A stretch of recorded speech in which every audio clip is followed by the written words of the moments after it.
عمران خان کی سیاست ہے، اس کی پوری سیاسی زندگی ایک جھوٹے بیانیے پہ کھڑی ہے۔ اس کا نہ کوئی مستقل نظریہ ہے، نہ کوئی مستقل عقیدہ ہے، آئے روز ان کا بیانیہ تبدیل ہوتا رہتا ہے، اور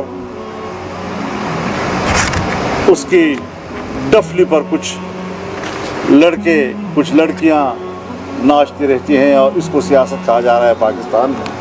کہاں گئی پاکستان کے اندر شرافت کی سیاست، وقار کی سیاست، نظریے کی سیاست؟ میرے نزدیک اگر وہاں پر کوئی اس کی مستقل حیثیت ہے تو وہ ایک ہی ہے، جو ہم نے پہلے دن سے کہا ہے کہ بیرونی قوتوں کی ہدایات اور ان کی خواہشات اور ان کی دولت کی پشت پناہی میں بطور مشنری پاکستان میں کام کرنا۔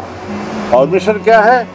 ریاست کو تباہ کرنا اور ریاست کے نظریے کو تباہ کرنا، اس کے علاوہ اور کوئی چیز ہو نہیں سکتی تھی۔ تو اس لحاظ سے ہم اس محاذ پر ایک بھرپور جنگ لڑنے کے لیے تیار ہیں۔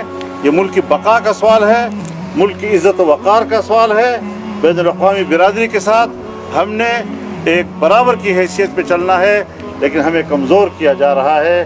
آج کشمیر ہمارے ہاتھ میں نہیں رہا ہے، اور گلگت بلتستان ہمارے ہاتھ میں نہیں رہا ہے۔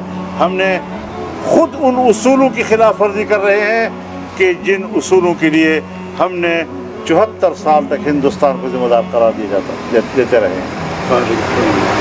فارن فنڈنگ کیس، ایک دن الیکشن کمیشن کی تعریف ہوتی ہے، اس کے ضمنی الیکشن کے نتائج تسلیم کیے جا رہے ہیں، اور اگلے دن اس سے استعفے کا مطالبہ کیا جا رہا ہے، اس لیے کہ فارن فنڈنگ کیس کون تحفظ دے رہا ہے اس کو؟